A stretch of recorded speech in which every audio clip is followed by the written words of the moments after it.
Serre France, premier réseau associatif de conseil et d'expertise comptable, présente les 10 étapes de la création.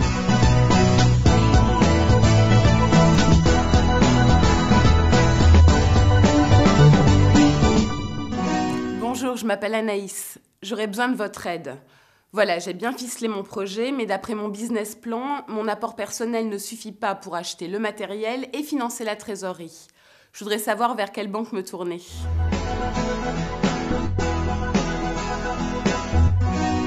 Toutes les banques sont susceptibles de vous financer, et en premier lieu, la vôtre.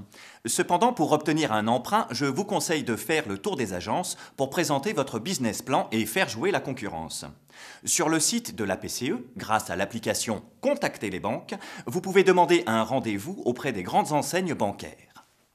Face aux banques, vous devez démontrer la viabilité de votre projet.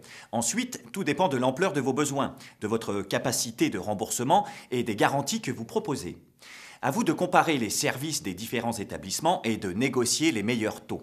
Mais attention, les banques peuvent financer certains besoins comme le matériel ou le fonds de commerce, mais pas systématiquement votre trésorerie de départ ou votre besoin en fonds de roulement. D'autres financements existent pour couvrir ces besoins, notamment le prêt à la création d'entreprise ou le prêt d'honneur. Courage Anaïs, pendant cette période, ne perdez surtout pas confiance. Un refus ne signifie pas pour autant la fin de l'aventure. D'accord, mais si les banques me refusent cet emprunt, quels autres organismes peuvent me prêter de l'argent? Vous me parlez de prêt d'honneur, mais je ne sais pas vraiment ce que c'est. Vous pouvez m'en dire plus ? De nombreux organismes accordent des prêts d'honneur ou des prêts solidaires. Ce sont des crédits d'une durée de 2 à 5 ans, permettant souvent de faire levier auprès des banques pour un financement complémentaire. N'hésitez pas à contacter les réseaux France Initiative, ADI, France Active ou encore le réseau Entreprendre. De même, certaines collectivités territoriales proposent des avances remboursables pour les créateurs. Rapprochez-vous notamment du conseil régional et de votre commune. La rubrique « Trouver des financements » vous apportera les informations nécessaires ainsi que les coordonnées des organismes à contacter. Dernière question. J'aimerais savoir si des partenaires privés peuvent participer au financement. On m'a parlé de capital risqueur. Qu'est-ce que c'est ? Les capital risqueurs sont des investisseurs professionnels prenant des participations minoritaires et de manière temporaire dans le capital des entreprises innovantes ou à fort potentiel de croissance. Tout comme les prêts d'honneur, l'apport de ces investisseurs permet un effet de levier auprès des banques.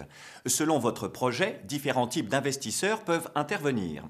Les business angels, notamment, sont des personnes physiques qui décident d'investir de l'argent, du temps et de l'énergie dans des projets qui les intéressent.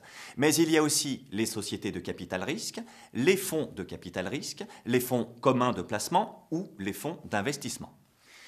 Par contre, Anaïs, notez bien que ce type de partenariat vise exclusivement les entreprises sous forme de société et non les entreprises individuelles. Avant de contacter ces investisseurs, pensez à résumer votre projet en 2 pages maximum. N'oubliez pas que vos interlocuteurs reçoivent de nombreux dossiers et ne disposent que de quelques minutes pour se décider. Ce résumé doit refléter l'essence de votre projet ainsi que ses chances de réussite. Il doit donner envie. À ce stade d'avancement, pensez à vous faire accompagner par des conseillers en création d'entreprise. Voilà, j'espère vous avoir éclairé à ce sujet. Bon courage dans vos démarches. Serre France, partenaire de la création d'entreprise.